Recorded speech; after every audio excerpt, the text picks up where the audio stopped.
Bonsoir, mesdames et messieurs, et merci de votre présence. À la suite du film là, que nous venons de voir, ce documentaire, qui a une puissance de technologie évidente, il est tout à fait remarquable de constater que la pyramide dont il va être question, cette grande pyramide, est-elle, par rapport à toute cette technologie qui est développée, immuable, immobile, muette. Mais si elle nous réunit ce soir, ce n'est peut-être pas pour rien. Il émane de ce monument quelque chose d'extraordinaire. Et je peux vous assurer que ces études que nous avons faites, qui, en ce qui me concerne, sont, oui, 45 ans même, d'études sur cette grande pyramide, sont complètement bouleversantes. Nous allons vous en passer quelques extraits dans un peu de temps. Et nous pouvons dire que cela influencera probablement notre société de demain. Ça va jusque-là, parce que ce sont des révélations tellement importantes et avec des preuves absolument indiscutables et mathématiques que cela peut avoir une influence considérable. Alors ceci dit, il est peut-être important que vous sachiez le point de vue que l'on a avant toute chose sur cette pyramide que l'on nomme celle de Khéops. Alors les autres nous intéressent aussi, Mykérinos, Képhrène, nous verrons le site de Gizeh, mais particulièrement cette grande pyramide. Alors je me souviens adolescent, lorsque pour la première fois j'ai ouvert un livre sur l'égyptologie, et j'ai sans doute été frappé, comme vous, par la magnificence des temples, la finesse des bijoux, mais ce rapport des hommes devant cet immense monument m'avait subjugué. J'ai essayé d'en savoir davantage, car le fait que ce soit, ou qu'elle passe pour être un tombeau, m'étonnait grandement. Et lorsque je me suis rendu d'ailleurs au pied de cette pyramide, c'était pire encore, je n'arrivais pas à m'imaginer qu'un monarque ait pu avoir cette ambition de se faire un tombeau, et d'autres d'ailleurs, de faire un tombeau de cette nature. Donc ça m'a tellement intrigué que j'ai cherché à savoir beaucoup de choses sur ce monument. Ça a demandé des années, et puis je n'avais pas que ça à m'occuper, bien sûr que cela m'occupait. Ce qui m'a intrigué d'abord, c'est que, en admettant que cet individu fut un mélomaniaque, quelqu'un qui était très ambitieux de sa personne, qu'il ait pu imaginer de faire un monument de cet ordre, il aurait, semble-t-il, placé des hiéroglyphes et des cartouches à son nom, n'est-ce pas, dans tous les couloirs de son édifice. Et non, il n'y a rien dans cette pyramide, pas un seul hiéroglyphe qui puisse nous signaler la chose. Et d'ailleurs, il n'y a rien en Égypte qui nous conte l'histoire des pyramides. Aucun papyrus, aucune stèle, aucun bas-relief ne nous conte non seulement l'histoire, mais la construction de ces pyramides. Il y a un silence absolument complet. Et jamais, jamais il n'a été trouvé une momie dans ces pyramides. Jamais. Donc tout cela est intriguant, c'est un énorme point d'interrogation, et il faut donc aller plus loin. Le volume aussi de cet édifice. Il y a une chambre sépulcrale, celle que vous connaissez sans doute, qui est dite du roi, et qui tiendrait pas moins, mesdames et messieurs, 3600 fois dans le volume de la pyramide elle-même. Cette pyramide, à l'époque de Bonaparte, du général Bonaparte, c'était un mathématicien, hein, il avait calculé qu'avec le volume des pierres de cette pyramide, on pourrait construire un mur de 2,50 m de haut qui entourerait toutes les côtes françaises et le littoral. Ce qui est assez extraordinaire. Il faudrait 500 000 camions de 10 tonnes pour la déblayer. Et à la queue leu, on irait de la France aux États-Unis. C'est absolument ahurissant. Les pierres s'élèvent de 3 tonnes, 2 tonnes, mais 3 tonnes 5 pour la plupart, jusqu'à 9 tonnes. Et le parement aurait nécessité des pierres de 4 à 16 tonnes environ. Elles auraient été encore beaucoup plus lourdes. Cette pyramide est une énigme, mais d'autres aussi le sont. C'est-à-dire qu'il semblerait que c'était une histoire familiale. Et à l'époque de Khéops, c'était une impossibilité totale de réaliser de tels chefs-d'œuvre. Ça aurait mobilisé tant de choses, tant d'hommes, au-delà même des 100 000 d'Hérodote, et ça aurait pu être les 360 000 de Diodore de Sicile. Tout cela est assez ahurissant, et nous pouvons dire que sous Khéops, il y a eu avant Khéops son arrière-grand-père, Houni, qui se serait fait construire une des premières pyramides, ensuite Snéfrou, c'était le premier roi de la 4e dynastie, Khéops étant le deuxième. Alors Snéfrou, on lui prêtait 3 pyramides. Construire 3 pyramides de plus de 100 mètres de haut pendant sa vie, c'est absolument délirant. Alors maintenant, ils sont revenus un peu sur cette quantité, il n'y en a plus que 2. Hein, ce qui laisse supposer qu'il a son tronc dans une et son bas-ventre et ses jambes dans l'autre. Ou alors, il faut imaginer autre chose, mais quoi? Et puis, Khéops, donc le père, et puis son fils, Képhren, et son petit-fils, Mykérinos. Vous voyez, c'est toute une histoire de famille. C'est assez ahurissant. Et tout cela ne repose absolument sur rien. C'est-à-dire que ce ne sont que des hypothèses. Et on veut nous faire croire qu'au contraire, ça s'est bien passé comme cela, n'est-ce pas, que tous ces gens ont construit des pyramides pour se valoriser personnellement. Mais alors, une question se pose.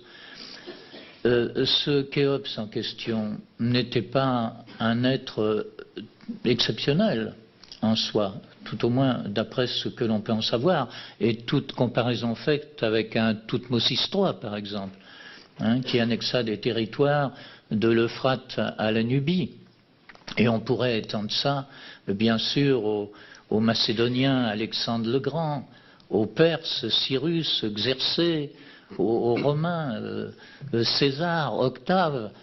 Tous ces gens, se sont-ils fait construire des tombeaux à la hauteur de leur réputation? Certes non.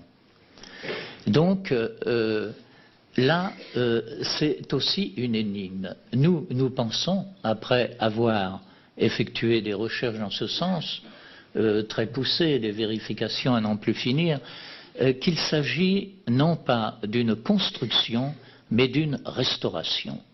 Il est fort possible qu'à cette époque, Khéops ait été contraint par les grands hiérarques, les Urmas, les hiérophantes, de restaurer cette pyramide. Et d'autres avant lui, tels que son père, Snéfrou, d'autres après lui, tels que Képhren, ont été eux aussi contraints de restaurer des pyramides. Mais de là à les construire, c'était une impossibilité. Et d'ailleurs, ça ne va pas du tout avec ce qui nous est dit dans les légendes, dans les mythes, et ce que nous savons de l'histoire secrète. J'aurai peut-être l'occasion de vous en parler. Alors, vu sous cet angle, il est évident que ce complexe funéraire, dit funéraire, prend une toute autre dimension. Il ne s'agit pas d'un complexe funéraire à la base, comme on veut nous le faire croire. Alors, il n'empêche pas que ce site de Gizeh est une nécropole, mais ça n'a rien à voir avec la construction des pyramides dans cet ordre d'idées.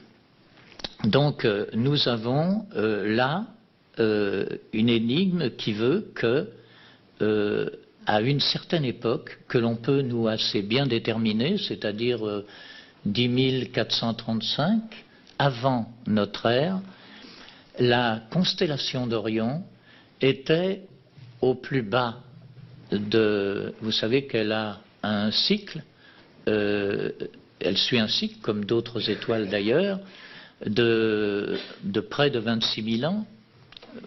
Ceux qui connaissent la chose diront 25 920 ans, c'est plus facile pour les calculs. Et ce cycle fait 2 fois, c'est-à-dire qu'il y a un cycle ascensionnel de 13 000 ans environ et un cycle où la constellation redescend. Et elle a un point, nous vous le montrerons dans un instant, où elle ne peut pas descendre plus bas. C'est-à-dire que quand cela s'est passé, eh bien c'était plus de 10 000 ans avant notre ère. Donc pour nous c'est un départ. C'est un départ très très important et il est tout à fait probable que les entités ou les êtres tout à fait exceptionnels qui ont fait ça, que nous considérons omniscients, vu ce qu'ils ont découvert et apporté à ces monuments, il est fort probable qu'ils aient choisi ce temps-là pour construire les pyramides et qu'ils ne se sont pas construits comme on nous le dit en se basant essentiellement sur les textes d'Hérodote dans une période de temps de 20 ou 30 ans, mais en 300 ans environ en ce qui concerne la pyramide de Khéops. À ce moment-là, il prenait le temps de le faire. Et elle n'a pas été construite non plus par des systèmes de lévitation comme on pourrait l'imaginer. Ça serait bien facile, mais ces gens-là n'ont pas voulu le faire car ils ont voulu que les indices soient à l'échelle humaine, pour qu'on n'ait pas à se prosterner devant le fait des dieux, mais qu'on soit au contraire fier que des êtres aient pu construire ça, des êtres humains aient pu construire ça. Et donc, il y a eu cette idée derrière que nous développerons et qui est absolument exceptionnelle. Alors, ce complexe funéraire de Gizeh, nous allons l'étudier. Parlons un petit peu d'Hérodote, parce que c'est lui qui a donné, si vous voulez, ce sentiment et qui a créé involontairement ce consensus ou cette convention qui est véhiculée maintenant de partout dans le monde, auquel se réfèrent tous les archéologues, les égyptologues en particulier. Et cela vient principalement d'Hérodote. Ils se sont basés sur ce qu'avait écrit Hérodote à cette époque. Or, Hérodote a fait un voyage, c'était un historien, il a fait le tour du monde à cette époque. Le tour du monde, c'était le tour du bassin méditerranéen. Et il s'est attardé davantage en Égypte et principalement sur la Grande Pyramide. Il ne nous parle pas du Sphinx, car ce Sphinx était probablement ensablé à son époque. Car il n'aurait pas manqué, on peut le supposer, de nous en parler. Il nous parle de cette pyramide en des termes, en ce qui concerne ces mesures, qui sont approximatives, mais qui sont à peu près justes. Mais il nous dit des choses tout à fait invraisemblables, il faut le lire pour en être persuadé.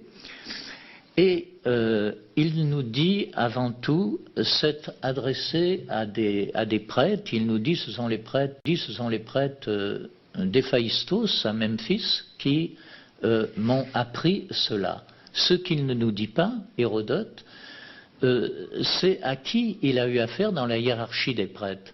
Est-ce qu'il a eu affaire à des prêtres tels que les Ourmas et les grands hiérarques, ou a-t-il eu affaire simplement à des gens, des balayeurs de cour, ou des gens comme ça? Alors évidemment que ça fera une différence notable. Et il faut se dire que son reportage, appelons-le comme ça, s'est fait 2000 ans après la soi-disant construction de cette pyramide. Donc en 2000 ans, eh bien, les témoignages s'émoussent et la valeur des assertions de même.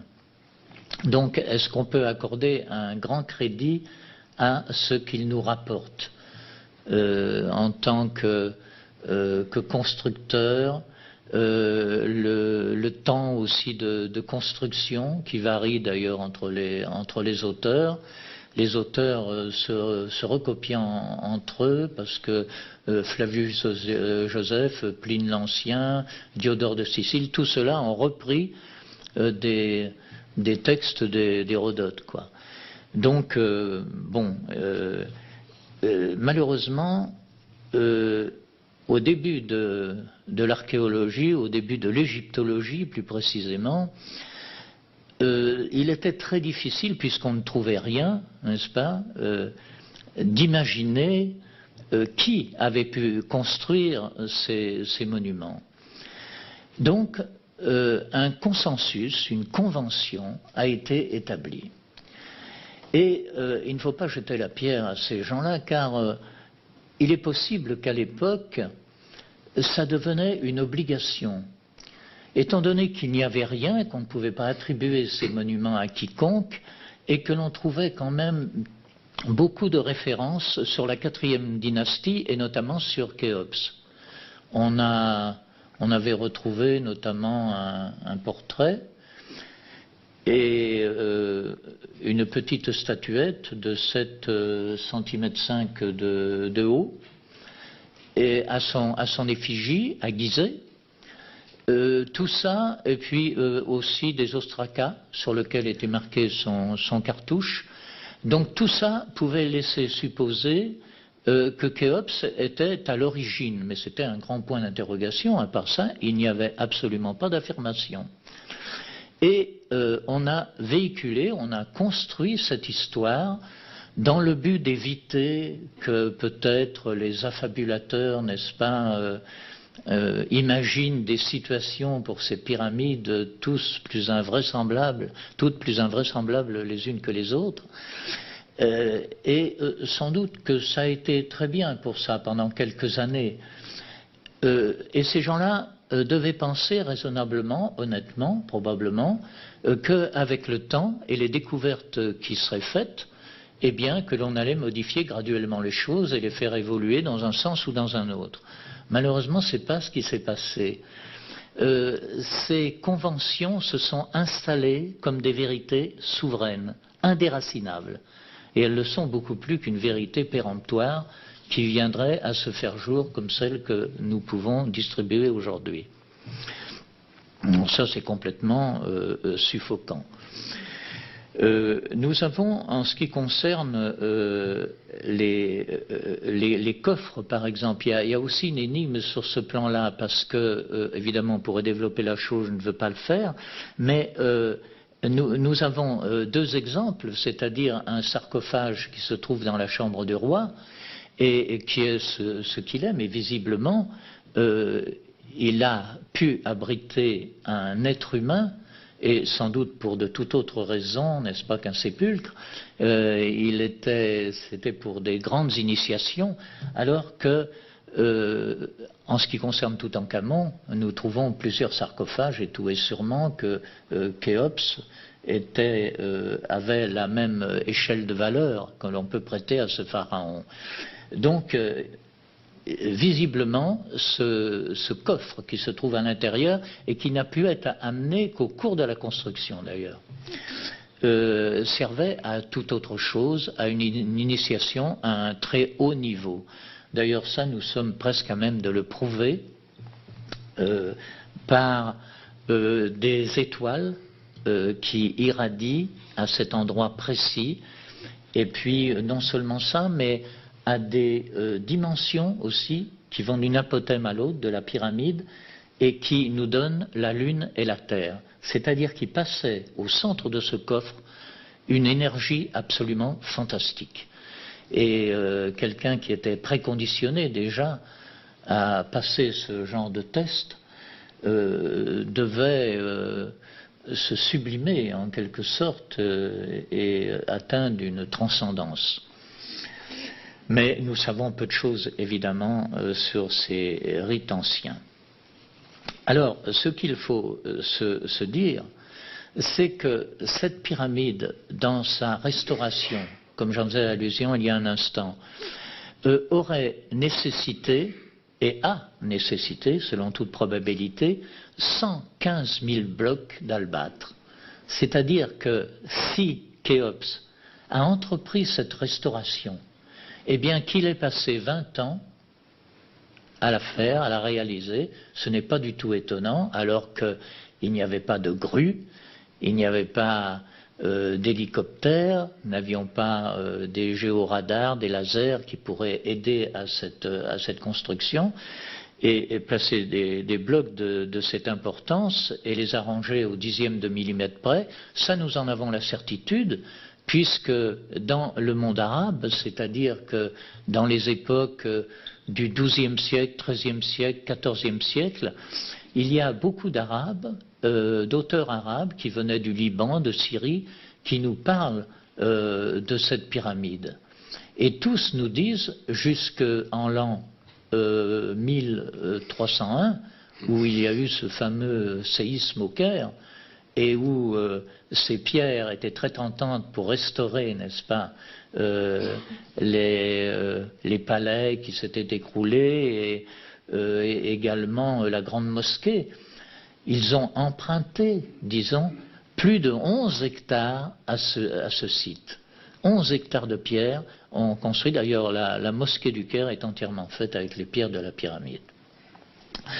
Donc, cette pyramide avait des blocs de pierre absolument énormes, et d'ailleurs, à l'origine, s'il y avait des blocs qui s'échelonnaient, comme je vous l'ai dit, de 3,5 tonnes à 9 tonnes environ, il y en avait d'autres, ceux qui sont sur les chambres de décharge de la chambre du roi, qui ne font pas moins de 70 tonnes. Et c'est du granit rose qui nous vient d'Assouan, c'est-à-dire à plus de 800 km de là. Comment ont-ils amené ces pierres? Comment les ont-ils taillées? Comment les ont-ils assemblées? Si on avait l'occasion de voir dans un chantier une grue élever plus de 100 de nos voitures d'un seul coup, ça nous étonnerait probablement.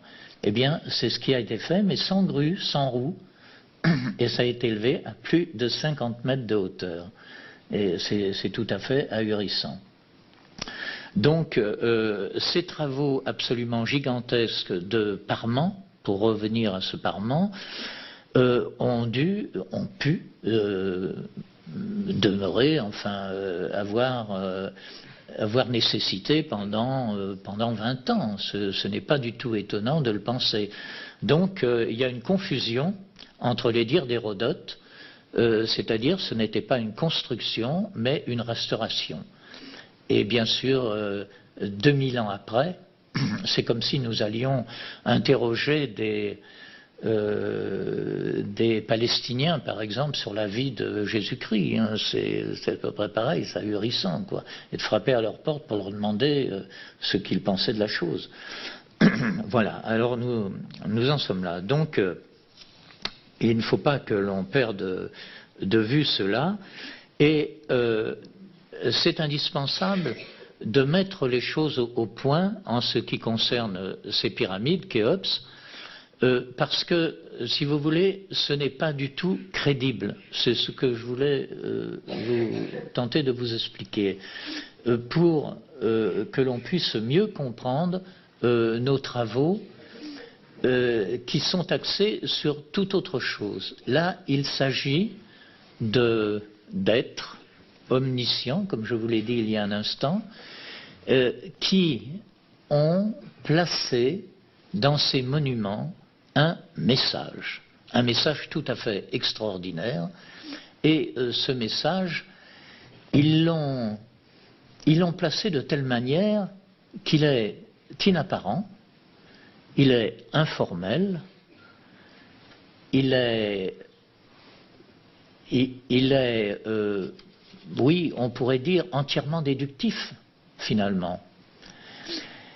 Et puis inviolable, parce qu'on ne peut pas le retirer. Sans cela, il est fort probable que des gens auraient enlevé ce type de message. Alors que les messages qui sont recherchés dans la pyramide sont avant tout des messages bien matériels, c'est-à-dire on peut penser à des parchemins qui décriraient l'histoire de l'Atlantide, par exemple, dans des chambres secrètes et tout. Non. Ces gens-là ont dû se dire, on peut l'imaginer, et ça nous le disons sans prétention aucune, parce que nous ne sommes que des tireurs de rideaux, en quelque sorte. Ce que l'on vous décrit, c'est un patrimoine de l'humanité. Eh bien, ils ont probablement pensé que lorsque des gens arriveraient à découvrir un message relativement subtil dans ces pyramides, c'est-à-dire qu'avec des mesures, des distances et une architecture interne, seulement ça, sans qu'il y ait des cris, sans qu'il y ait quoi que ce soit, et qu'ils fassent des analyses avec des nombres fantastiques, des grandes constantes de l'univers, la Lune, le Soleil, la Terre, tous des rapports que l'on va vous montrer, dont on va vous montrer une partie dans un instant. Eh bien, lorsque l'humanité serait arrivée à ce stade, elle changerait d'orbite évolutive. Et c'est peut-être ce que nous sommes en train de réaliser sans bien le savoir. Et vous savez, mesdames et messieurs, si nous sommes ce soir réunis, intéressés par ce monument, qui, comme je vous l'ai dit au début, ne bouge pas, peut paraître parfaitement insipide, n'est-ce pas? Il n'a pas les révélations que nous donnent les technologies pour nous éblouir. Non, il est muet au milieu des sables, mais il détient des secrets tellement extraordinaires, qu'à partir de l'instant où nous commençons à découvrir cela, c'est tout un univers qui s'offre à nous, et des changements profonds qui vont avoir une influence sociétale à peu près certaine. Alors, ce que nous allons faire maintenant, nous allons vous passer nécessairement, oui, ça ira très bien, vous passer quelques diapositives suffisamment explicites, nous le pensons, pour vous intéresser. Alors, d'abord, ce plateau de Gizeh. Alors, je vous le présente malgré tout, je ne peux pas faire autrement. Il se situe en Égypte, près de la ville du Caire, au pied du Nil. Et nous voyons venir à nous, ici, le plateau tel qu'il se présente dans son ensemble. C'est avant tout une vaste nécropole, une vaste nécropole, avec à l'horizon trois pyramides qui sont l'objet de nos études. Alors Mykérinos la plus petite, je ne vous surprends pas en vous les montrant, Képhren et Khéops qui fait l'objet particulier de nos recherches. Plus bas, le Sphinx. Le Sphinx qui n'est pas inintéressant, d'ailleurs il est pratiquement aussi célèbre que les pyramides. Alors le Sphinx jusqu'alors était, nous le pensions, tout au moins les égyptologues le pensaient et faisaient en sorte de nous l'enseigner, que ce Sphinx avait été réalisé sous Képhren et qu'il était d'ailleurs à son effigie. Ce qui était assez extraordinaire parce qu'avec le temps c'était bien difficile de contrôler une telle chose. Mais il se trouve que depuis quelques années, eh bien, tout cela est remis sérieusement en question par qui? Eh bien, par des géologues. Des géologues se sont aperçus que les strates qui recouvraient la poitrine et le dos du sphinx, eh bien, ne représentaient pas, comme on pouvait le croire jusqu'à présent, des cavités à caractère éoliennes, c'est-à-dire des poussées de sable qui auraient creusé ces strates, mais des pluies absolument diluviennes. Et il se trouve que ces pluies diluviennes, eh bien, n'ont pu avoir lieu que 7000 ans avant notre ère. Donc, ça recule évidemment considérablement les effets de datation. Et à ce moment-là, ça rejoint ce que nous prêtons, n'est-ce pas, à la datation de ces pyramides. Le sphinx est visiblement tourné vers l'est, c'est-à-dire non seulement vers le soleil levant, mais là où se lèvent les constellations et surtout les astérix des 12 constellations du zodiaque. Hein. Donc, comme il a un aspect parfaitement léonin, donc on peut dire qu'il a été construit avec une tête de lion, nous allons le voir dans un instant, et qu'il signifie que sa construction, il nous indique en quelque sorte la date de sa construction qui se situe dans le lion, c'est-à-dire un peu plus de 10 000 ans avant notre ère. Alors, son corps tel qu'il se présente, eh bien, n'est pas du tout harmonieux. Vous voyez qu'il est disproportionné vis-à-vis de cette tête anthropomorphe qu'il a aujourd'hui. Si nous faisons venir une tête de lion, nous voyons que les formes s'harmonisent beaucoup mieux. Donc on peut supposer qu'à une époque indéterminée, cette tête de lion à l'origine a été frappée par la foudre ou par tout autre incident et une sculpture a été reportée dessus, on a retaillé la pierre, c'est fort possible de l'envisager ainsi. Alors ce sphinx, et pour terminer, aurait un nombre de mètres de sable très important qui dépasserait 100 mètres probablement s'il n'avait pas subi cet désensablement qu'on lui connaît. Il serait complètement enfoui sous les sables. Alors à côté de ce sphinx se trouve le temple de la vallée. Ce que l'on peut dire de lui, c'est qu'il a tout de même des blocs de plus de 100 tonnes et qui sont ajustés à la perfection, et là aussi qui posent quand même un certain problème. À côté se trouve une allée dite processionnaire, nous allons voir ce qu'elle représente, qui va de ce temple qui longe le sphinx et qui rejoint la pyramide dite de Képhren. Alors là, nous changeons un peu de sujet, mais comme il va être question de cette constellation d'Orion, nous ne pouvons pas passer sous silence quelqu'un qui a été un précurseur en la matière, qui a trouvé cette corrélation d'Orion. Elle a été établie par Robert Bauval dans les années 1990. Il a écrit un ouvrage, Le mystère d'Orion, édité chez Pygmalion, que certains d'entre vous connaissent, ont lu et ont pu vibrer à cela parce que déjà là, il soulevait un énorme problème.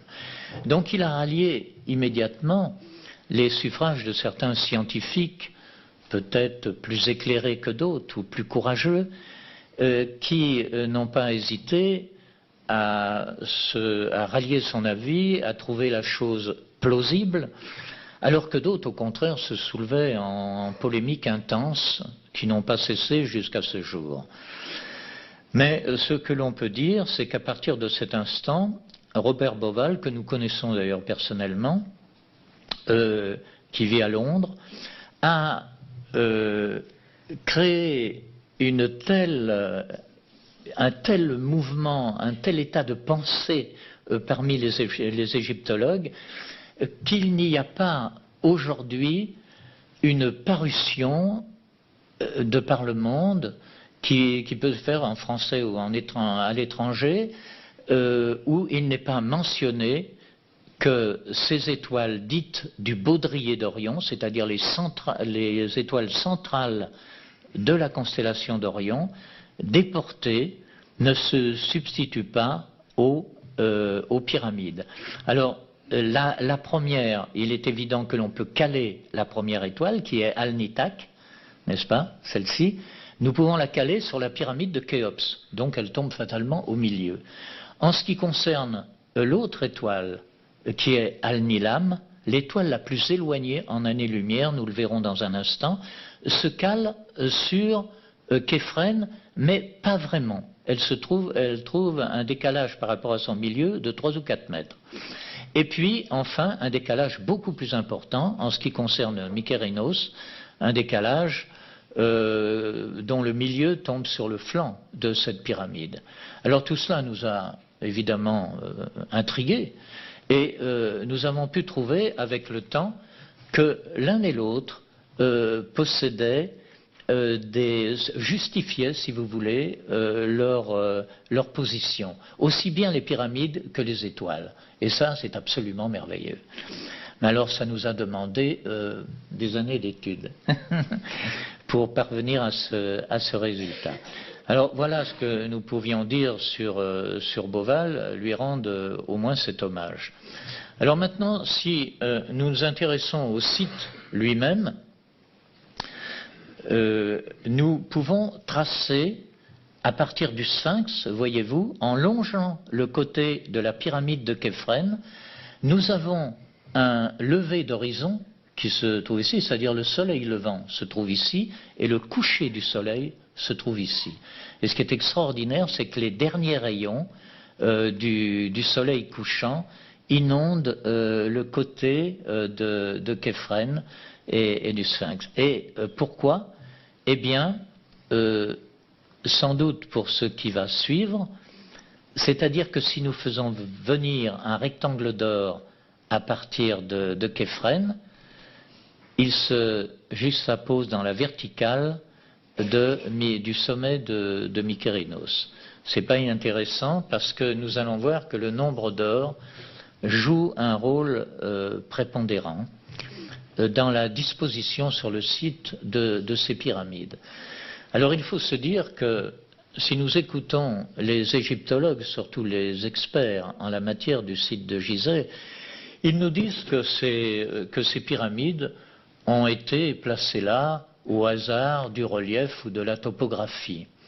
Eh bien, il n'en est rien, ces pyramides ont vraiment été pensées, mais à une échelle qui n'est pas du tout le niveau que nous exploitons naturellement. Alors, allons un petit peu plus loin. Oui, alors, il est bon peut-être de signaler les 4 points cardinaux, le levant sur la tête du Sphinx, le couchant sur la base de Képhren, le sud sur le centre de Mykérinos, le nord sur le rectangle d'or de Képhren. Vous l'aviez vu. Là, nous avons le plan masse, toujours du plateau de Gizeh. C'est un peu comme si nous survolions ces pyramides en hélicoptère en vol stationnaire, hein, vous l'avez compris. Donc, si nous faisons venir toujours, comme dans le premier, un rectangle d'or sur la pyramide de Khéops, eh bien, voici ce qui se passe. Nous avons 8 rectangles d'or qui couvrent absolument le site. Et cela, les égyptologues ne l'ont jamais découvert, ne l'ont même jamais pensé. Et sans doute que si on leur avait dit, ils ironiseraient sur la chose, mais là nous avons des preuves mathématiques absolues et ça laisse perplexe. Ça veut dire que ces pyramides ont bien été pensées à une échelle qui en partie nous échappe. Alors la construction d'un cercle d'or, on entend rarement parler d'un cercle d'or, nous allons voir comment il se construit parce que c'est très important pour nous de le faire figurer dans le contexte de Gizeh. Alors d'abord un cercle, et nous faisons venir dans ce cercle une pyramide, celle de Khéops en l'occurrence. Nous plaçons le sommet sur la partie horizontale, vous le voyez, et la partie verticale, eh bien, longe le côté de Khéops. Mais nous ne pouvons pas aller plus loin, puisque les angles, vous voyez, touchent la circonférence de ce cercle. Donc, à partir de là, nous allons voir pourquoi. Faisons venir ici un carré virtuel qui a la même dimension que Khéops. Traçons une diagonale, par exemple, nous obtenons bien évidemment la racine de 5. Le même carré qui se trouve ici. Faisons venir maintenant une pyramide, mais la même pyramide, Khéops, mais qui se trouve au centre. Et voici l'originalité de la chose. C'est quand nous plaçons un rectangle d'or, eh bien, il touche la limite de la circonférence. Alors à partir de là, on peut déjà imaginer tout un contexte que nous allons retrouver sur le site. Alors vous voyez, vous commencez à vous habituer à la chose, hein, la petite étant Mykérinos, Képhrène et Khéops. Nombre d'or, vous allez voir ici, il n'est question que d'harmonie.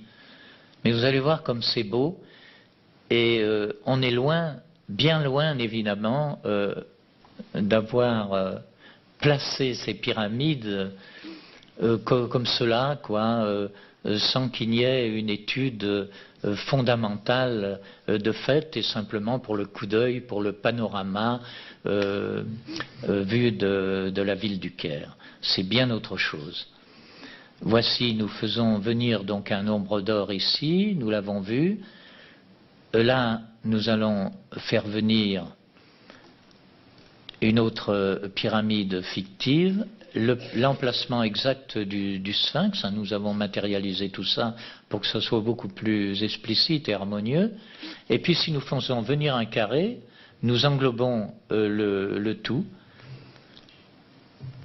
Et si nous faisons en sorte qu'un rectangle se positionne, c'est un rectangle équilatéral, c'est-à-dire que, je vous le rappelle, il a 60, 60, 60, il ne veut pas avoir d'autres angles, et lorsqu'il se positionne dans ce carré, il nous sépare la pyramide de Képhrène de son appendice, si vous voulez, de nombre d'or. Et la signification d'ordre symbolique de ce triangle, c'est la lumière, c'est une signature presque divine, si j'osais la chose. Là, nous voyons encore les pyramides vues du haut, et nous allons voir que ça va beaucoup, beaucoup plus loin, puisque nous obtenons cela. Le diamètre des deux cercles réalise 1000 mètres 0,000. Et la circonférence nous donne bien évidemment le nombre pi. Hein, multiplié par x. En ce qui concerne, on pourrait s'étonner en ce qui concerne Mykérinos, qu'elle ne rentre pas dans le jeu, bien si elle rentre d'une manière très subtile, de la manière suivante. Et si nous plaçons une diagonale, voici ce que nous obtenons. 3 milieux assez originaux.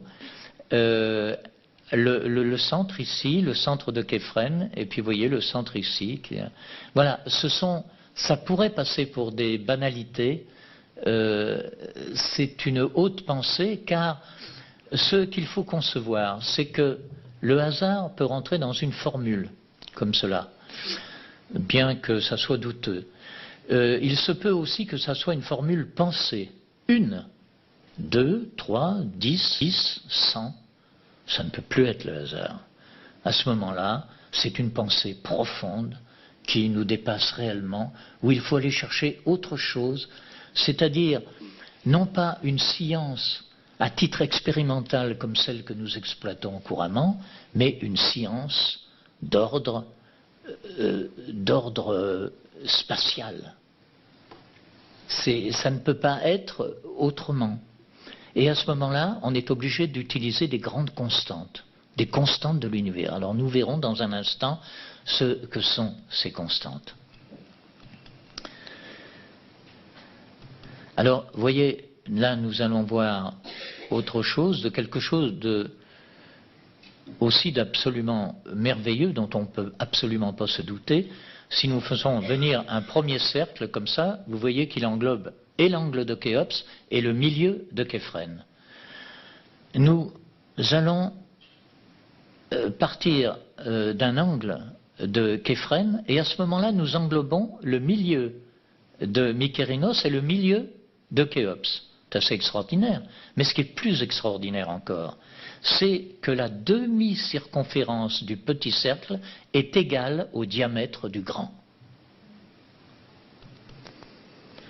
Si nous poussons la chose, alors je vous fais grâce, si vous voulez, de ces calculs, simplement 12 712,51, c'est exactement la Terre, la dimension de la Terre au pôle sans la glace, sans la valeur moyenne de la glace. Vous savez, la glace, ça fait 1,5 km environ, ça fait parfois 800 mètres, mais la moyenne peut se situer là. Donc comment ces gens-là pouvaient savoir cela, à moins que, si nous nous fions aux cartes de Péréreste ou autres, eh bien qu'à une époque, n'est-ce pas, et il se peut fort bien que la calotte glaciaire du pôle sud de l'Antarctique était dégagée.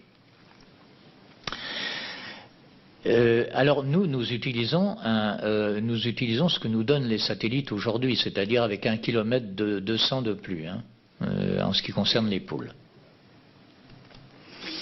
Là, voyons encore les pyramides vues d'en haut. Elles sont disposées d'une manière différente, mais elles ont toujours la même symbolique. Alors c'est quelque chose de très simple, mais de très beau.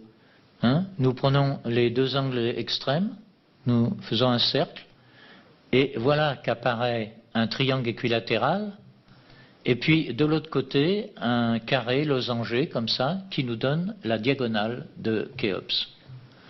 Et vous voyez, ce sont ces choses répétitives, complémentaires, qui font et l'originalité des découvertes, et en même temps le côté exceptionnel.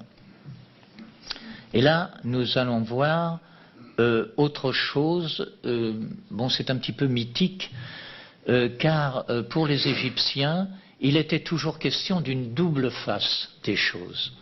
Il y avait le virtuel, le réel, le temporel, le spirituel, le côté caché, le côté vu.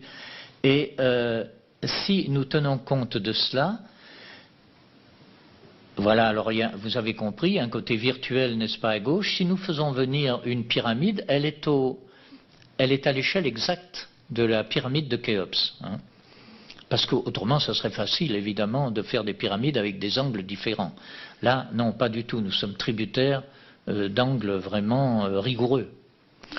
Alors, voici ce que nous obtenons. C'est déjà fort étonnant. Si nous faisons venir un carré qui est en somme le carré base de la pyramide, puisque vous voyez, la pyramide atteint ses limites. Donc, on peut s'imaginer qu'en étant redressé, il y en a 4 comme cela, et ça nous donne la pyramide vue d'en haut, n'est-ce pas?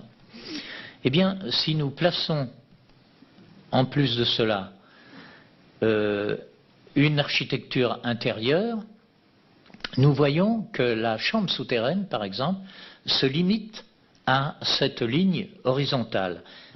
Et qui plus est, elle tombe sur le centre de Khéops. Vous voyez, c'est tout à fait étonnant, quoi. Ça donne tout de même à réfléchir. Alors là, nous allons voir quelque chose de décoiffant. Nous allons prendre, alors c'est parfaitement arbitraire ça, nous imaginons simplement un cercle dont le diamètre se situe à l'extrémité de Mykérinos et l'autre diamètre à l'extrémité de Khéops. Nous ne pouvons pas faire le cercle plus grand et plus petit si nous admettons cette option. Nous prenons cette option. À partir de là, nous considérons que ce cercle, c'est la Terre. OK ? Et après, nous allons faire venir un autre cercle, beaucoup plus petit évidemment, celui-ci, autour de Khéops, comme cela. Eh bien, il se trouve que c'est la Lune. La Lune, avec en pourcentage 0,000. C'est-à-dire que Khéops nous donne exactement la Lune par rapport à la Terre. Complètement suffocant. Et si nous ne sommes pas satisfaits de la chose, eh bien, la chaussée processionnaire en question, où on pouvait se questionner sur sa valeur et sa réalité et sur ce qu'elle nous indiquait, eh bien, elle passe le temple de Képhrem, et probablement le Nao d'ailleurs, et puis elle va directement se situer au centre de cette terre. Si nous allons encore plus loin, alors ça ce sont les chiffres qui confirment la chose, si nous faisons venir une diagonale, n'est-ce pas, qui passe par les deux extrémités, c'est-à-dire Khéops et Mykérinos, nous obtenons 23,30, d'un côté comme de l'autre. 23,30, c'est l'inclinaison sur son axe de la Terre. Donc, la Terre subit, vous savez, elle a plusieurs cycles. Elle a un cycle qui est bien connu de 25 000 ans. Elle en a deux autres. Alors, il y en a un qui est infime et nous n'en parlerons pas. Elle en a un autre qui est de 41 000 ans. C'est l'oscillation qu'elle effectue au cours, justement, de son cycle, n'est-ce pas, elle agit comme une toupie, un petit peu autour de son axe, mais elle oscille. Et ce cycle fait 41 000 ans. Donc en 41 000 ans, elle passe de 21,2 à 25,4. Et le milieu, c'est 23,30. C'est exactement ce qui nous est indiqué ici. Et nous sommes en ce moment à 23,27 d'inclinaison sur l'obliquité de l'écliptique. Alors, si nous allons encore un peu plus loin, et toujours cette signature divine, pourrait-on dire, voici ce que nous obtenons. C'est-à-dire un triangle équilatéral dont le côté partage le milieu de Khéops. Alors tout ça est quand même assez suffocant pour le hasard qui jette les pyramides sur le relief de ce terrain. Ça va tout de même un petit peu plus loin. Et ça, bien sûr, nous sommes à même à le prouver de manière absolument rigoureuse, parce qu'autrement ces travaux ne vaudraient strictement rien. Et ils ne nous auraient pas intéressés, d'ailleurs nous-mêmes, parce que c'est très facile de tricher, mais il est beaucoup plus facile de découvrir, beaucoup plus difficile de découvrir. Mais par contre, quand on l'en découvre, et quand on découvre autant de choses qu'on a pu le faire, puisque en somme, ce que vous voyez, nous en sommes à plus de 600 diapositives animées maintenant. Donc c'est absolument colossal, quoi. Hein. Et nous en utilisons là que très peu pour vous faire une démonstration. On vous garderait pendant 2 jours, mesdames et messieurs. Alors, la deuxième partie, c'est l'implication de la constellation d'Orion au sein de la structure. Alors, ce qu'il nous faut savoir, c'est que cette constellation d'Orion, elle ne peut pas descendre plus bas qu'un certain niveau, qui se situe environ à 9 degrés au-dessus de l'horizon. Hein, c'est-à-dire, vous voyez, si un observateur se trouve là, cette ligne représente à peu près les 9 degrés au-dessus de l'horizon. Et elle ne peut pas monter plus haut que 58 environ, hein, ne peut pas monter plus haut. Alors, voici ce qu'elle décrit dans le ciel, dans ces 9 degrés. Voici. Ça, c'est au cours d'une journée, ou d'une nuit plus précisément. En 10 500 avant Jésus-Christ, voilà où elle était. C'est-à-dire qu'elle ne pouvait pas descendre plus bas. Et c'est là que tous les indices nous prêtent à penser qu'il y a eu la construction de ces pyramides, et principalement celle de Khéops. D'ailleurs, c'était une indication absolument magistrale. En 2013, où nous sommes, la constellation pourrait se trouver là. Et puis, là, quand elle arrive à son niveau maximal, eh bien, elle se trouve ici, un tout petit peu moins, 2480 et quelques de nos jours. Okay. Donc, cela veut dire en clair qu'elle monte pendant 13 000 ans, si on arrondit à 26 000 le cycle, hein, et elle s'abaisse pendant 13 000 ans. Alors, ce qu'il faut voir, quand je dis elle monte ou elle s'abaisse, pardonnez-moi, Ça signifie en clair que c'est nous, n'est-ce pas, qui observons un mouvement de rotation. Mais la constellation elle-même ne bouge absolument pas dans le ciel. C'est-à-dire, c'est un petit peu comme lorsqu'on dit le soleil se lève à l'est, il se couche à l'ouest. Bien non, il n'a jamais fait ça, le soleil. Jamais. C'est nous qui tournons, n'est-ce pas, et qui avons l'impression qu'il se lève à l'est et se couche à l'ouest. Il en est de même des constellations. Elles ne bougent pas, d'abord elles sont trop lointaines, celles qui forment la constellation d'Orion. Nous allons le voir dans un instant. Elles ne bougent pas, mais nous avons cette impression. Mais ce qui compte, c'est l'impression, car tout est calculé, semble-t-il, sur les observations que nous pourrions faire. Comme ces gens-là nous incitent, je dis ces gens-là, ces entités, ces êtres, nous incitent à changer d'optique, véritablement, hein, nous qui sommes rivés à la matière, eh bien, avoir quand même autre chose, avoir une autre perception des choses. Et là, à ce moment-là, nous faisons jouer nos deux cortex cérébraux, le gauche et le droit. Certains d'entre vous savent de quoi je veux parler. Là, nous allons voir quelque chose d'absolument extraordinaire. Il s'agit, alors vous reconnaissez la constellation d'Orion, la plupart d'entre vous l'ont vue, l'ont admirée, surtout bien sûr en Occident, enfin dans nos régions. Oui, maintenant, vers 22h, 23h, jusqu'au mois de février, ok, elle est splendide. Et d'ailleurs, elle est tellement belle, enfin peut-être pas à Paris, parce que l'air est pollué, comme vous le savez, mais en montagne, vous avez... c'est extraordinaire, lorsque vous avez vu la constellation d'Orion, toutes les autres étoiles disparaissent, vous ne voyez plus que cela. Vous ne voyez plus que cela. Et vous voyez aussi une autre étoile qui se trouve environ ici, par rapport à la constellation, qui est l'étoile Sirius, et qui est la plus belle, sinon, oui, la plus belle étoile du ciel. Elle était dédiée à la déesse Isis. Hein. Elle est absolument magnifique. Donc, ici, si nous faisons venir un trait, par exemple, que nous situons empiriquement ici, ça serait la distance en années-lumière que représente cette étoile. Cette étoile est Bellatrix. Hein, elle nous donne 241 années-lumière, c'est pas rien. Si nous faisons venir une autre étoile, Bételgeuse, alors Bételgeuse, je vous cite au passage que c'est une géante rouge, et elle fait 750 fois notre Soleil. C'est immense, hein, immense. Et ces distances que je vous indique, ce n'est pas des distances à la Terre, ça serait ridicule, c'est les distances à notre système solaire. Hein, bien évidemment. Alors, faisons apparaître maintenant le reste, pour que ça ne soit pas trop fastidieux. Voici ce que nous avons comme résultat, en tenant compte tout de même d'une chose qui est assez extraordinaire, c'est le fait que l'étoile centrale, qui est ici Al-Nilam, eh bien, se trouve à 1341 années-lumière.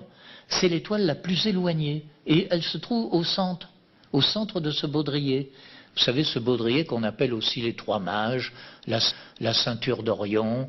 Oui, dans l'Antiquité, c'était considéré comme la ceinture du chasseur qu'était Orion. Chez les Grecs, mais chez les Égyptiens aussi, qui le prenaient pour le grand marcheur. Ça, le grand marcheur. Donc, ici, nous avons... Les deux autres étoiles qui entourent celle qui est la plus lointaine sont également les plus éloignées. Tout de même curieux pour le centre. Et alors, si nous prenons l'idée absolument saugrenue, a priori, de faire le total de ces années-lumière, nous obtenons 5236 années-lumière. Alors vous me direz, pourquoi pas 7828? Oui, ça pourrait être le cas. Mais il se trouve que 5232, 05232, c'est la coudée égyptienne qui construit tous les temples d'Égypte. Tous les temples d'Égypte ont été construits avec cette coudée. Et que, multipliée par 6, elle nous donne le nombre pi. Si vous avez des petites calculettes dans vos poches, vous pouvez le réaliser immédiatement et vous verrez ce qu'il en est. C'est quand même assez extraordinaire, non? Que cette disposition des étoiles dans le ciel soit une référence primordiale pour nous, et que personne jusqu'à maintenant a soulevé ces choses, et qu'elles sont parfaitement vérifiables, scientifiquement parlant.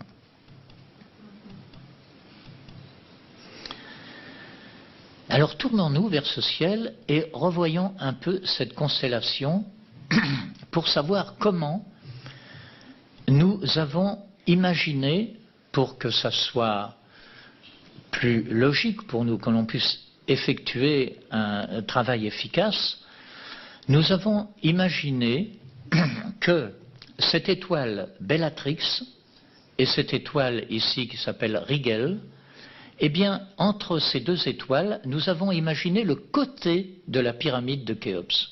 Le côté. À partir de cet instant, il nous suffisait, puisque c'est un rectangle, de faire un effet miroir et d'obtenir quoi? Un carré. Et en plus, qui plus est, passer par Zaïf. Donc ça nous donne 90 degrés absolus. Alors ici, si on met un petit toit, ce n'est pas n'importe quel toit, pour différentes raisons, mais surtout une, il fait 144 degrés. Les 144 degrés bibliques et tout, que l'on voit dans beaucoup de textes anciens. Alors nous voyons qu'il y a une petite différence avec Bételgeuse et qu'elle ne tombe pas exactement dans la lignée verticale.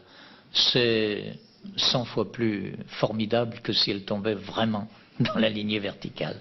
Mais ça, nous n'aurons peut-être pas le temps de le développer. Alors ici, nous avons en quelque sorte le carré base de la grande pyramide sur lequel nous allons pouvoir travailler, puisque nous avons compris ce qu'il en était. Alors revenons un petit peu en arrière de 10 000 ans, non, de 12 000 ans de notre ère, plus de 12 000 ans de notre ère, pour voir ce qu'il en est réellement. Et alors, nous avons toujours un observateur, et nous voyons ce qu'était à ce moment-là la constellation et l'étoile Sirius quand elle se levait à l'horizon. Hein. Il s'agit là d'un logiciel astronomique professionnel.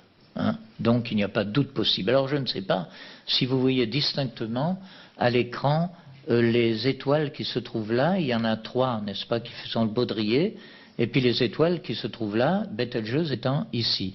Alors pour les marquer davantage, on va les faire venir en surimpression. Là nous avons le méridien.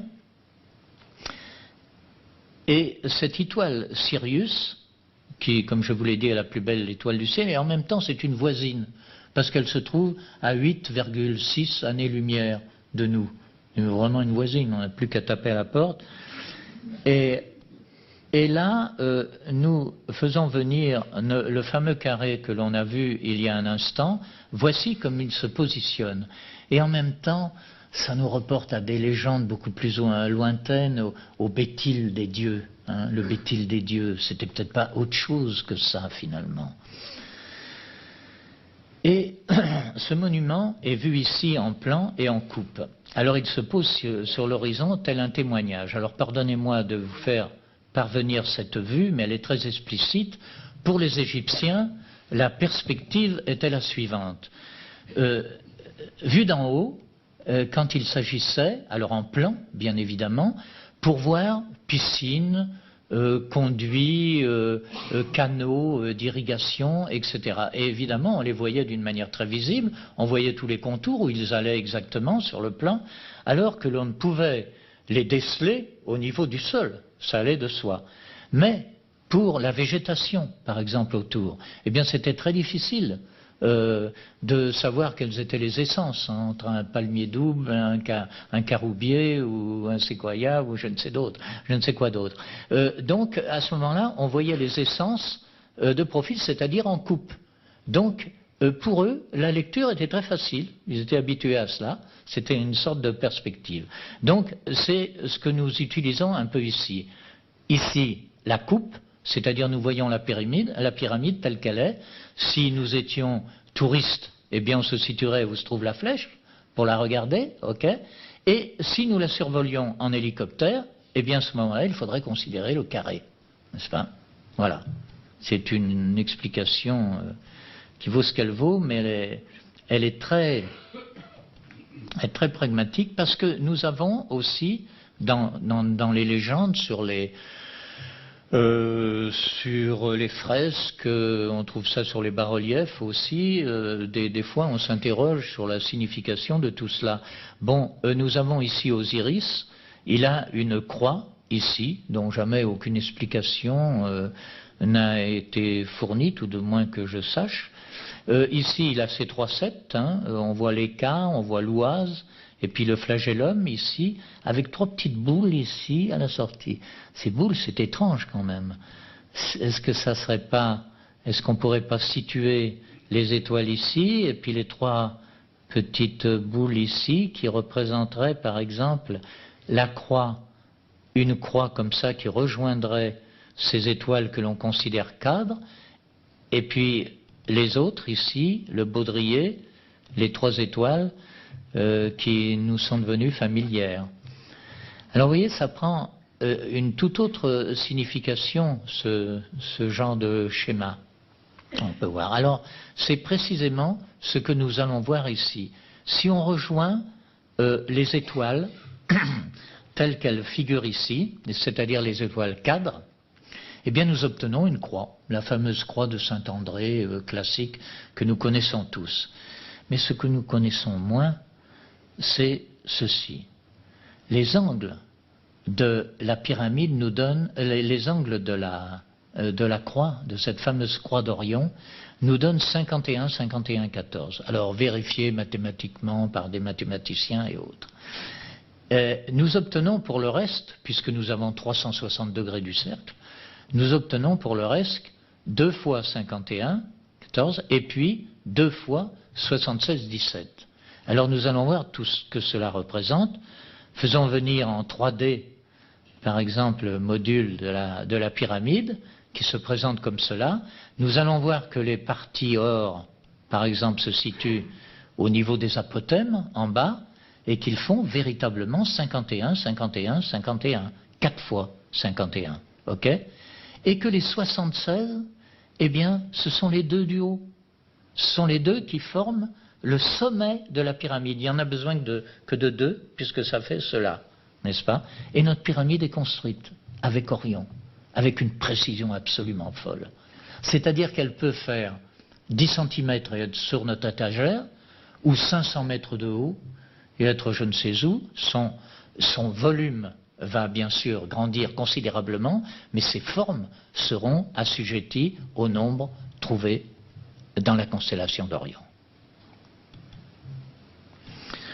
Alors cette croix d'Orion, ça va plus loin quand nous faisons figurer, si vous voulez, l'architecture intérieure, parce qu'il se trouve que le croisement arrive pile sur la montée. Alors là, nous avons la syringe qui descend, n'est-ce pas, à la chambre souterraine, qui passe pour un tombeau, qui passait pour un tombeau, mais ils se sont loupés. Oui, ça n'a pas été tout à fait ça, donc ils se sont dit, on va construire une seconde chambre ici, et puis ils ont dit non finalement. Alors il faut croire que le roi n'était pas encore mort, qu'il insistait pour être plus haut, donc on a construit encore cette chambre, et puis là il a dû mourir parce qu'autrement nous en serions là. Voilà ce qui nous est dit d'une manière très sérieuse, et il faut admettre ça, et voilà. Et on ne nous présente pas ça comme une théorie, ce qui serait admissible, en disant, bon, écoutez, notre théorie, c'est cela. Bon, une théorie est une théorie, après tout. Mais là, non, ce sont des affirmations péremptoires qui sont enseignées dans le monde entier, comprenez?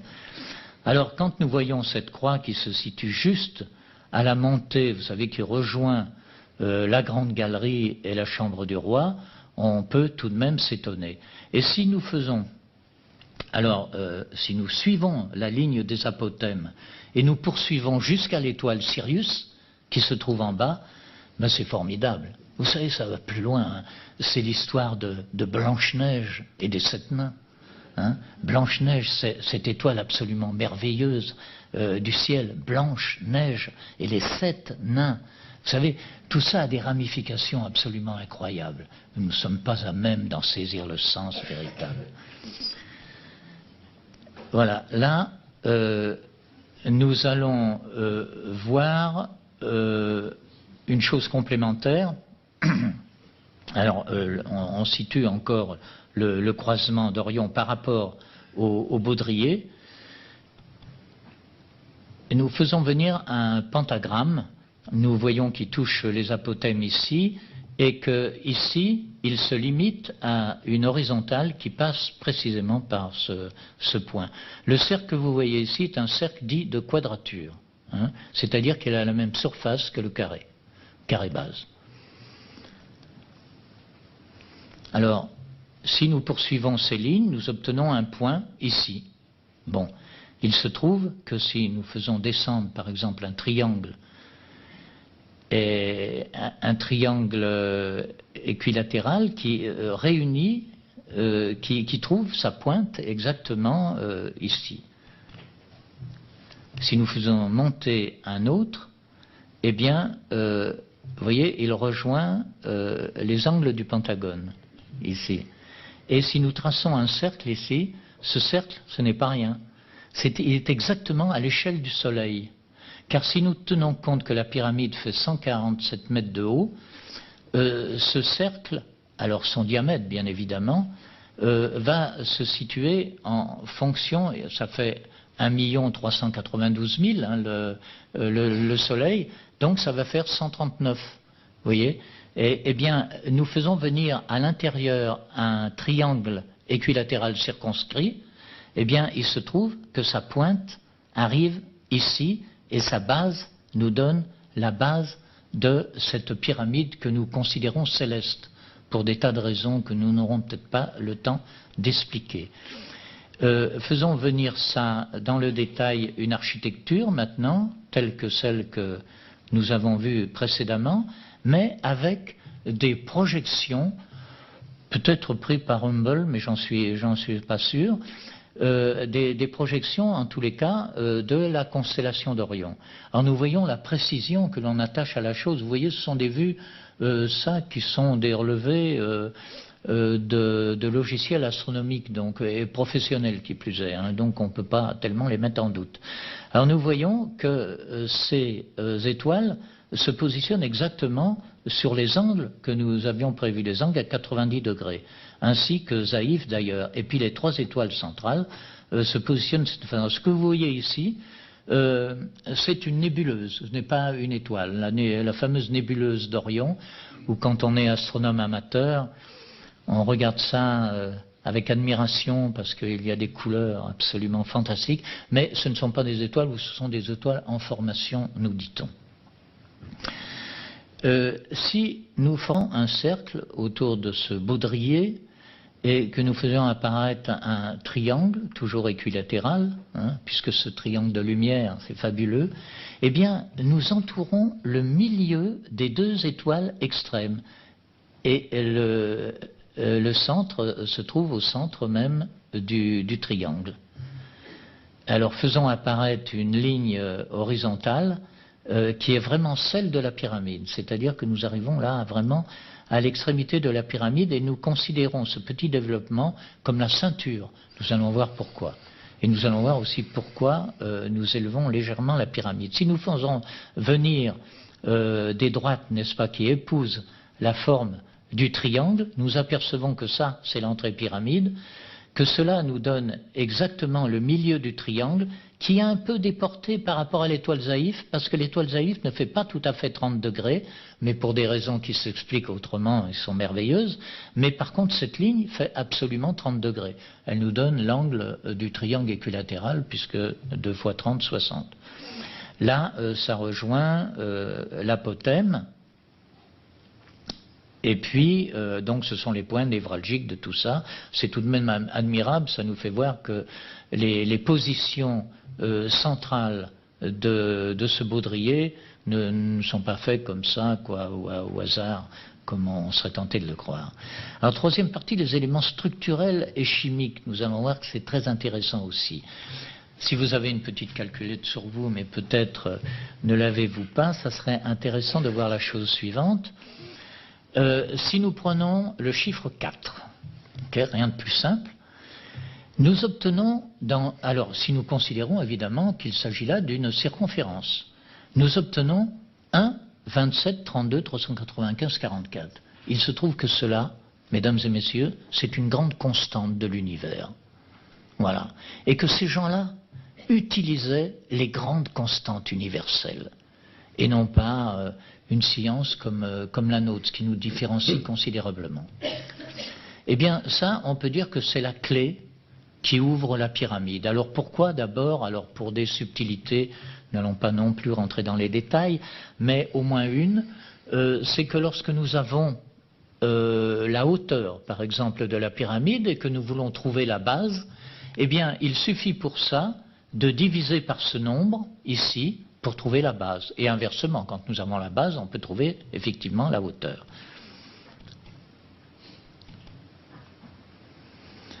Alors, la pyramide est un indice 3 fois reporté. Souvenez-vous de ce que l'on vient de voir, hein, du chiffre que l'on vient de voir. Là, nous avons une petite clé, 2 petites clés, qui ont exactement le même chiffre, le même nombre que nous venons de voir. C'est-à-dire, en somme, c'est, je vous le rappelle, le diamètre de la circonférence de 4. Okay? Ici, nous avons également le même nombre, mais nous déplaçons la virgule de 4 unités. Okay?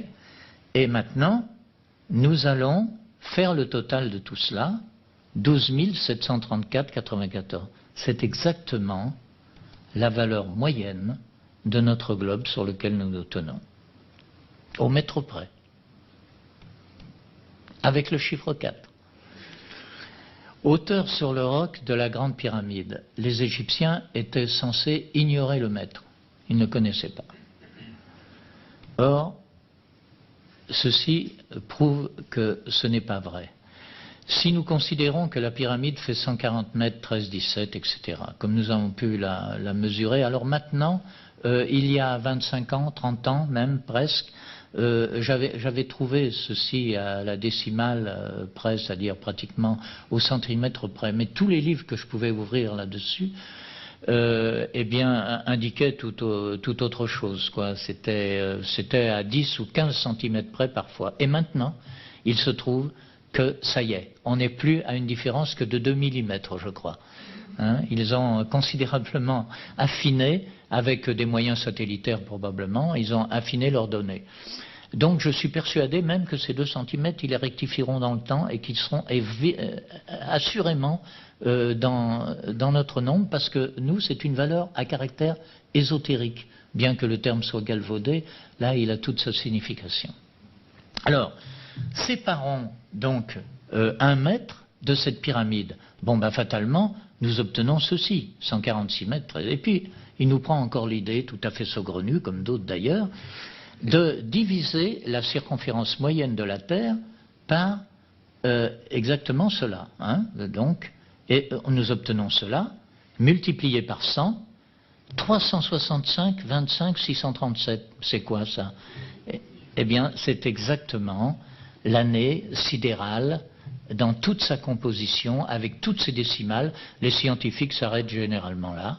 Hein, eh bien, nous allons plus loin. Voilà.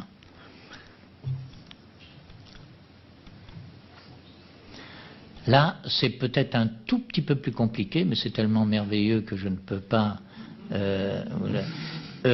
nous avons ici, n'est-ce pas, la hauteur, la hauteur de la pyramide. Alors elle ne change pas, ok? La hauteur ne change pas. Alors l'apothème devient 187,17, c'est cela. Hein, et puis la demi-base, c'est ça. Voilà, c'est exactement ça. Et il y a dans la pyramide quelque chose que l'on connaît peu, c'est-à-dire une sorte d'appendice, on dirait une sorte de talonnade, si vous voulez. Parce que si, ça c'est le rebord du socle, hein, quand on se trouve en bas de la pyramide. De là à là, il y a une coudée, juste une coudée. Hein, c'est-à-dire les fameux 0,5236 que nous avons trouvés précédemment, qui sont dans Orion. Hein. Eh bien, si un homme, par exemple, se positionne ici, il a ses fesses ici, son dos ici, sa tête ici, ses genoux ici, ses pieds ici, hein, voilà. Donc vous voyez, alors il est fort probable qu'au cours des processions, eh bien, il aurait été indiqué de se positionner de cette manière, de faire reposer leur dos contre cet apothème, parce que ça devait développer une énergie absolument considérable à l'époque où la pyramide était parfaite. Il y avait un revêtement qui le permettait, ce qui n'est pas le cas aujourd'hui, bien évidemment. Mais il y a quelque chose qui a été reconstitué sur 3 mètres environ, et où cet appendice, si vous voulez, que l'on considère être le fruit du socle, hein, est nettement visible encore actuellement. Donc, si il nous prend encore une idée tout aussi folle de faire partir notre indice de cette extrémité, puisqu'on ne peut pas aller plus loin que la pyramide, c'est vraiment l'extrémité ici. Donc, faisons partir et essayons de rejoindre le sommet de la pyramide, quoi. On ne peut pas faire figure ici, bien évidemment. Eh bien, à ce moment-là, nous obtenons 450 mètres juste. C'est-à-dire que si nous multiplions par les 8 faces, pourquoi 8 faces? Eh bien, parce que nous avons 1, 2, 3, 4, 5, 6, 7, 8. 1, 2, 3, 4, 5, 6, 7, 8. Quand les faces s'accolent comme ça, ça fait 8. Eh bien, nous avons 3600 mètres. Alors, ces 3600 mètres, ça va plus loin. Ça peut être les 3600 secondes qu'un marcheur effectuerait en 3600 mètres. Vous voyez, ce sont des indices comme ça qui sont tout de même extrêmement troublants. C'est comme si ces gens-là avaient voulu nous dire, eh bien, voyez votre environnement, votre entourage, la Lune, le Soleil, la Terre, tout cela, ça a une profonde raison d'être à l'infini. Vous devriez effectuer des calculs de ce genre pour trouver d'autres rebondissements, d'autres phénomènes qui vous mènent plus loin, qui dopent vos sens et vos facultés pour qu'il y ait une réflexion plus importante que celle que vous pouvez avoir arrivée à la matière. C'est un petit peu ça. Tout de moins, je les entends dire ça, au bout de tant d'années de réflexion. Là, nous avons la pyramide telle qu'elle se présente, et donc c'est sa hauteur, n'est-ce pas, que nous voyons là. Alors imaginons encore une circonférence. Voici ce que nous trouvons. Alors pourquoi pas, hein, non. Alors, ici, nous avons donc la hauteur, multipliée par pi, nous avons fatalement cela. Plaçons cette valeur au carré, rien de plus facile, nous obtenons cela. Divisé par 10 000, parce que pour que les calculs soient beaucoup plus faciles, voilà. Cette valeur est en autosimilarité mathématique avec le diamètre des pôles et de l'équateur de la Terre. Ce qui veut dire, en clair, que si nous avons la valeur moyenne de la Terre, que nous avons vu déjà tout à l'heure apparaître avec les 3 clés, vous savez, hein, eh bien, si nous faisons plus 21 que nous venons de trouver ici avec la circonférence, nous obtenons exactement au mètre près l'équateur de la Terre. Si nous prenons ça, et si nous faisons moins 21, nous obtenons les pôles de la Terre. Fort, hein? Ah oui. C'est ce que l'on s'est dit quand on a découvert ça. Quand nous faisons venir une ceinture centrale, je l'ai évoqué il y a un instant. Alors pourquoi une ceinture centrale? A priori, on pourrait penser qu'on cale bien la pyramide au centre. En fait, là, il nous faut tenir compte d'un partage en 4 de la hauteur de la pyramide. Si nous partageons cette pyramide en 4 parties, eh bien, nous avons exactement en haut les fameux 144 degrés dont je vous parle. Donc ça nous semblait tellement important qu'il a fallu qu'on ait ça. Et bien sûr que ça nous laisse, alors on peut considérer que c'est le périhélie, nous allons voir pourquoi. Imaginons maintenant que cette partie ne représente pas 147 mètres, mais 147 millions de kilomètres. L'autre partie que nous allons faire venir, elle va manger la moitié de cette ceinture. Et à ce moment-là, nous n'aurons pas 147, mais 152 millions de kilomètres. Eh bien, mesdames et messieurs, ces deux parties, c'est exactement ce qu'effectue la Terre autour du Soleil. C'est-à-dire que nous avons le périhélie. Le périhélie, bien, nous pouvons le situer au 21 décembre, c'est-à-dire au solstice, solstice d'hiver, et puis l'autre au solstice d'été. Alors, et les équinoxes se trouvent ici. Alors, je vais peut-être passer un peu vite. Là, bon, c'est absolument fabuleux. Il y a des légendes d'ailleurs là-dessus que j'aimerais vous conter si le temps qui nous était imparti pouvait le permettre. Sur les mythologies, les mythologies de Sekhmet, la lionne, et de la chatte Bastet, qui, quand la terre se rapprochait, eh bien, c'était la chatte du foyer. Elle rentrait au foyer. Et puis autrement, elle devenait aux équinoxes la lionne. Et donc, cette lionne, elle était chasseresse. Et elle s'éloignait le plus loin possible. Et à ce moment-là, les Égyptiens s'affolaient. Parce qu'ils ne savaient pas quand elle allait revenir, cette lionne. C'était vraiment inquiétant. Alors on battait des sistres, on faisait toutes sortes de choses, et puis le soleil s'affolait. Et à ce moment-là, il brûlait la terre, et il contraignait les hommes à des souffrances excessives. Mais par les rituels, par la musique, eh bien, la lionne finalement commençait à réfléchir, et puis surtout que le soleil la réprimandait fermement. Et à ce moment-là, cette lionne revenait, et elle redevenait chatte aux équinoxes et au foyer. Et voilà, je trouvais que cette histoire attendrissante est tellement, tellement significative. Si nous faisons venir comme ça 2 cercles, nous allons voir que ce que nous avons vu jusqu'à maintenant, nous pouvons le construire d'une manière purement géométrique. Purement géométrique. C'est-à-dire que là, les étoiles ne rentrent pas plus en ligne de compte, ni aussi bien Sirius, ce qui prouve le côté sensationnel de la chose. Voilà, d'une manière parfaitement géométrique, eh bien, se dessine, n'est-ce pas, cette pyramide.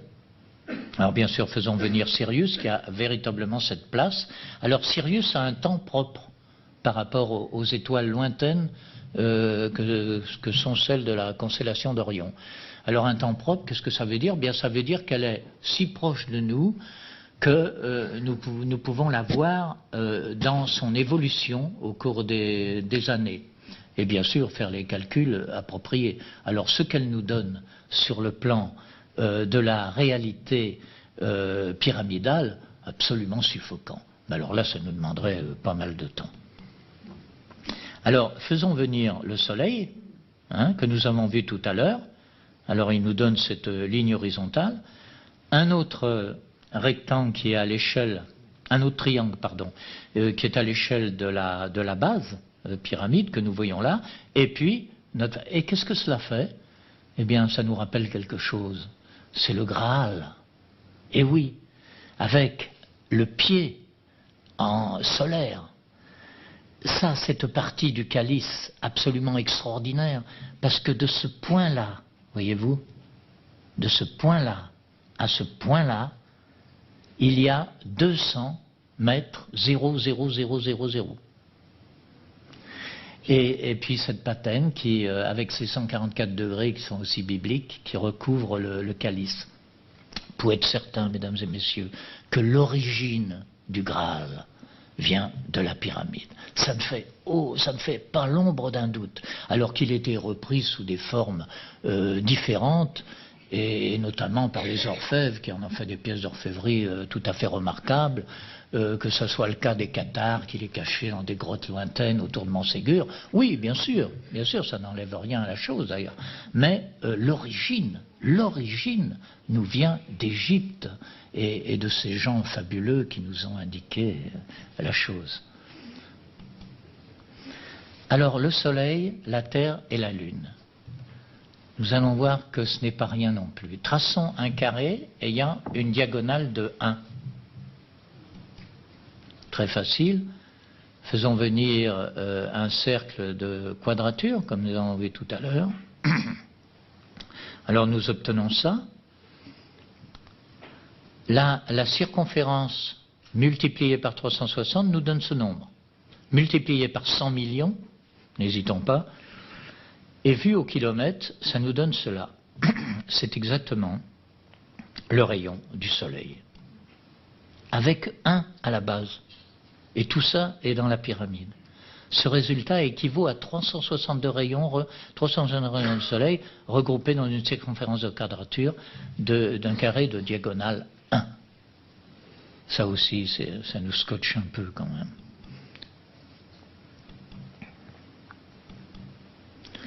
Voilà encore la pyramide, l'horizon de Khufu. Certains de vous, si vous avez compulsé des livres égyptiens de l'égyptologie, et notamment sur la Grande Pyramide, vous avez dû vous apercevoir que Khufu se réclamait d'un horizon qui était le sien. Hein. L'horizon de Khufu, il y a aussi le cartouche qui se compose d'ailleurs, nous allons le voir. Voilà ce que ça signifie exactement. Si nous faisons venir le soleil, il est bien évident que si on prenons l'option que je vous ai dit tout à l'heure, c'est-à-dire on ne peut pas dépasser les apothèmes, bien sûr, et si on le met en deçà, il ne les touche pas. Donc nous avons fatalement cette image. Et si nous faisons venir un triangle équilatéral, eh bien, il nous donne l'horizon.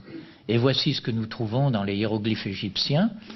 Alors là, c'est le fameux KH égyptien, le son OU avec le petit poussin, le son F avec le petit serpent et le son OU de nouveau. Khufu, c'est le nom du roi. Et puis là, Ak, alors encore, nous trouvons le KH, le T de Nout, et tout ça signifie horizon, comme l'horizon 444. Et là, nous avons la pyramide en signe final qui nous indique évidemment ce que c'est l'additif. Alors ça aussi, c'est alors que les égyptologues n'ont jamais découvert cela, ils ne savent pas ce qu'est. Ici, il y a des hypothèses sur l'horizon de Khufu, mais c'est tout.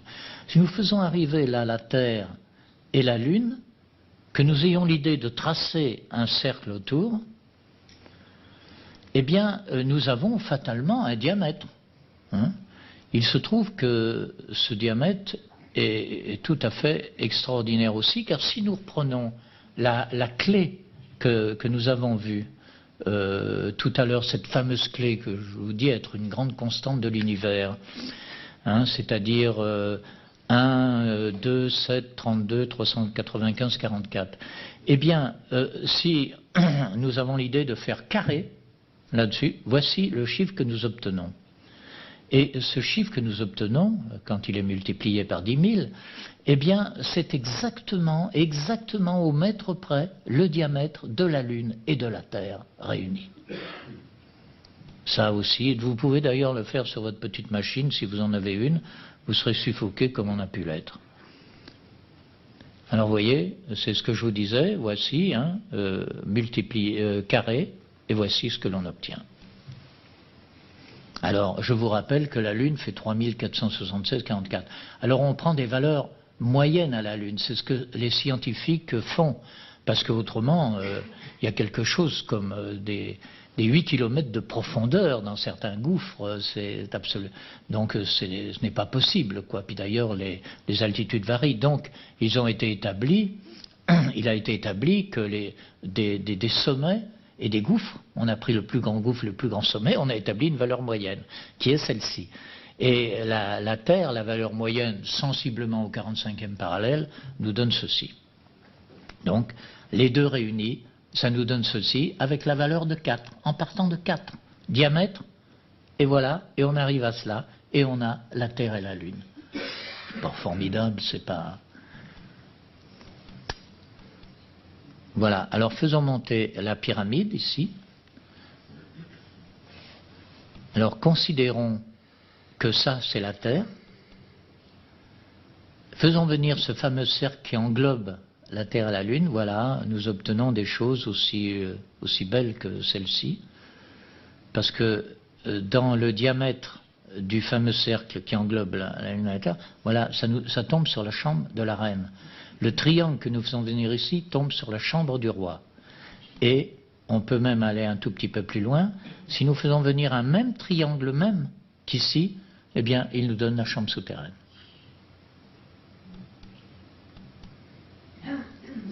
Voici venir la pyramide de nouveau avec son architecture intérieure. Et là, nous allons prendre l'option suivante. Nous allons nous dire que la Lune et la Terre vont se placer dans la pyramide. Et si la Lune et la Terre se placent dans la pyramide, eh bien, voilà ce que ça donne. C'est-à-dire, on ne peut pas aller plus loin. Si nous étions en dessous, eh bien, ça ne toucherait pas les apothèmes. Si nous étions au-dessus, ça les dépasserait. Donc, nous sommes obligés de tenir une ligne qui fait 162 par rapport à la hauteur de la pyramide de 147. Nous sommes tenus par cet impératif. Et quand nous sommes tenus par cet impératif, nous nous apercevons que ça passe par la base de la chambre du roi. Hein, c'est extraordinaire. Et puis là, ça nous donne sensiblement la syringe. La syringe, c'est un terme grec qui signifie une descente au sépulcre, qui n'est plus employé d'ailleurs.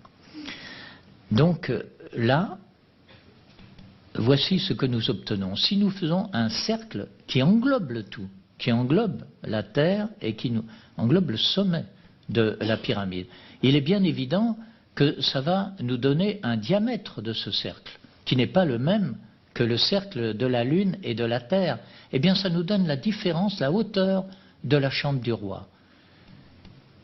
Et c'est tellement vrai que si nous faisons venir un triangle équilatéral, lui, il nous donne le déplacement de la chambre du roi. Vous voyez? Avec même le début de la grande galerie. Et puis là, nous avons ces deux cercles qui pratiquement n'ont rien à voir, hein, puisque c'est la Terre et un cercle qui englobe les deux, ils sont sur la même ligne horizontale.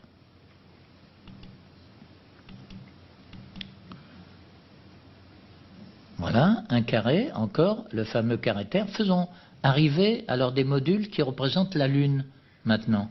Et plaçons-les comme cela, hein, d'une manière un peu empirique. Voilà. On fait venir la Terre, qui a cet emplacement, les lignes centrales, et nous allons voir que déjà, là-dessus, bon, là, ça nous fait un chiffre 4, mais ici, nous avons aussi un indice de recoupement, vous voyez, et s'il nous vient à l'idée de faire un cercle qui n'est pas un cercle de quadrature, mais qui a un cercle qui a le même périmètre que le carré. Ok, c'est possible. Donc, à ce moment-là, ça nous donne le centre de la Lune. Et ça nous indique la circonférence de la Terre.